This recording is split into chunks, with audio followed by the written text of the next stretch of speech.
अस्सलाम वालेकुम, welcome to pharmacy education. आज हमने पढ़ना है कार्बोहाइड्रेट का फर्दर टॉपिक। कार्बोहाइड्रेट की डेफिनेशन और उससे जो रिलेटेड टॉपिक थे वो अपने लास्ट लेक्चर में पढ़ चुके हैं। आज हमने पढ़ना है कि how carbohydrate supply energy. Carbohydrate का मॉलिक्यूल हमें एनर्जी कैसे फराहम करता है। The simple sugar are absorb directly by the small intestine into a blood stream. कहते हैं कि जो आपकी सिंपल शुगर होती है वो छोटी आंत के जरिए आपके खून के अंदर जज्ब हो जाती है। But the disaccharide and the polysaccharide do not absorb in the blood directly, firstly convert into a monosaccharide. लेकिन जो आपके कॉम्प्लेक्स कार्बोहाइड्रेट है जैसे कि डाइसेक्राइड एंड पॉलीसेक्राइड, वो खून के अंदर डायरेक्टली शामिल नहीं होती। पहले वो मोनोसेक्राइड के अंदर टूटेगी और फिर वो मोनोसेक्राइड आपके खून के अंदर शामिल होगी। मोनोसेक्राइड क्या है? मोनोसेक्राइड कार्बोहाइड्रेट का बेसिक यूनिट है, ठीक है। जैसे कि इमारत बनाने के लिए ईंट की ज़रूरत होती है, इसी तरह कोई भी मॉलिक्यूल बनाने के लिए या कोई भी कंपाउंड बनाने के लिए एक बेसिक यूनिट की ज़रूरत होती है। तो कार्बोहाइड्रेट का जो बेसिक यूनिट है वो आपका क्या है? मोनोसेक्राइड है। तो मोनोसेक्राइड वो छोटा यूनिट है जो कि आपके खून में शामिल होकर आपको एनर्जी फराहम कर रहा होता है। अब यहाँ पर इन्होंने इसी बात को एक्सप्लेन किया है। नेक्स्ट बात हो रही है the bond breaking also provide energy. कहते हैं कि जब डाइसेक्राइड एंड पॉलीसेक्राइड मॉलिक्यूल्स टूटते हैं तो उनके टूटने से भी आपको एनर्जी मिल रही होती है और वो टूट के मोनोसेक्राइड में चेंज हो जाते हैं और वो मोनोसेक्राइड आपके खून में जज्ब हो जाती है और आपको एनर्जी फराहम करती है। फिर यहाँ पे बात हो रही है फंक्शन ऑफ कार्बोहाइड्रेट। ये आपके पास पेपर में पूछा जाने वाला भी क्वेश्चन है, इसको जरा देख लेते हैं। पहला फंक्शन कार्बोहाइड्रेट का क्या होता है? Construction of the body organ. आपके जिस्म के अज़ा जो होते हैं उसकी तमीर में कार्बोहाइड्रेट का बहुत ज़्यादा अमल दखल है। सेकेंड फंक्शन क्या है? Assist in the body absorption of the calcium. आपकी बॉडी में जो कैल्शियम है वो आपकी हड्डियों के लिए बहुत ज़्यादा ज़रूरी होती है। हड्डियां आपकी कैल्शियम के ऊपर मुश्तमिल होती हैं, तो कहते हैं कि जो कार्बोहाइड्रेट है वो कैल्शियम को जज़्ब कराने के लिए भी बहुत ज़्यादा ज़रूरी होती है, क्योंकि कार्बोहाइड्रेट हमें रोटी चावल से मिल रही होती है और रोटी चावल में निशास्ता के अलावा दूसरे भी विटामिन और मिनरल्स भी शामिल होते हैं। तो कार्बोहाइड्रेट इस तरह हमारी बॉडी की जो हड्डियाँ होती हैं उनकी ग्रोथ के लिए बहुत ज़्यादा ज़रूरी होती है। नेक्स्ट पॉइंट है help in the lowering cholesterol level. आपकी बॉडी में चिकनाई मॉलिक्यूल को कम करने में भी कार्बोहाइड्रेट का बहुत ज़्यादा अमल दखल है। नेक्स्ट पॉइंट है provide the nutrient to the friendly bacteria in the digestive tract that help in the digestion. Digestion बोलते हैं हाजमे को। कहते हैं कि ये आपके वो बैक्टीरिया जो कि आपके मैदे के अंदर मौजूद होते हैं उनको भी हेल्प करती है डाइजेशन कराने में। मतलब ये कि आपके मैदे में अगर शुगर मॉलिक्यूल पड़ा होगा, तो शुगर क्या है? बेसिकली मीठी चीज़ है।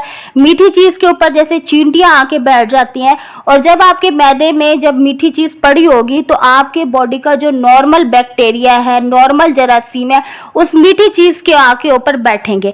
एक तीर से दो शिकार होगा, बैक्टीरिया को उसका खाना मिल जाएगा और हमारा जो फूड है, हमारा जो खाना है वो आराम से हजम हो जाएगा। नेक्स्ट पॉइंट है बैलेंस वाटर मिनरल बैलेंस। अब इसका क्या मतलब है? आपकी बॉडी में पानी के तनासुब को बरकरार रखने में भी कार्बोहाइड्रेट का बहुत ज़्यादा अमल दखल है। नेक्स्ट आपका टॉपिक है स्वीटनेस इन कार्बोहाइड्रेट। कार्बोहाइड्रेट की मिठास की बात हो रही है। Carbohydrate who has the lower molecular mass are sweet in the taste. As the complexity and molecular mass increases, the sweetness is decreases. कहते हैं कि कार्बोहाइड्रेट का मॉलिक्यूल जितना छोटा होगा उतना ज़्यादा मीठा होगा और जितना कार्बोहाइड्रेट के मॉलिक्यूल का वेट बढ़ता जाएगा उसकी जो मिठास है वो कम होती जाएगी। जैसे कि हमने स्टार्ट में इस चीज़ को देखा है कि जो मोनोसेक्राइड है वो छोटा यूनिट होता है और आपके खून में भी इजीली शामिल हो जाता है। तो इसमें यही बात हो रही है कि कार्बोहाइड्रेट का मॉलिक्यूल जितना छोटा होगा उतना उसकी मिठास ज़्यादा होगी, जितना बड़ा होगा उसकी मिठास कम होती जाएगी। अब इन्होंने इस चीज़ को आगे एक्सप्लेन किया है। In fruits the sweetness varies from time to time. कहते हैं कि जो फ्रूट होते हैं उनकी जो मिठास होती है वो टाइम के साथ बदलती रहती है। Sweetness increases as the fruit ripen. कहते हैं कि जैसे आपका जो फ्रूट होता है जैसे जैसे पकता जाता है उसकी मिठास भी बढ़ती जाती है। अब banana and apple because during the ripening the starch converted into a simple sugar. कहते हैं उसकी वजह ये होती है कि शुरू में उनके अंदर जो मौजूद होती है वो शुगर क्या होती है, कॉम्प्लेक्स शुगर होती है, और वो जैसे जैसे पकता जाता है तो वो सिंपल शुगर में चेंज हो जाता है और सिंपल शुगर की मिठास भी ज़्यादा होती है। फिर हमने डिस्कस करना है क्लासिफिकेशन ऑफ कार्बोहाइड्रेट। ये भी आपके पास पेपर में पूछा जाने वाला क्वेश्चन है। क्लासिफिकेशन से मुराद है कि हमने कार्बोहाइड्रेट की दर्जा बंदी की है। फर्स्ट है monosaccharide, disaccharide, oligosaccharide and polysaccharide. इसको वन बाय वन करके पढ़ लेते हैं। Mono means one, having one sugar molecule and can not be hydrolysed to the small unit. कहते हैं कि ये एक शुगर मॉलिक्यूल के ऊपर मुश्तमिल होता है और आप इसको मजीद तोड़ नहीं सकते। हाइड्रोलाइज का मतलब है तोड़ नहीं सकते। फिर नेक्स्ट पॉइंट है डाइसेक्राइड।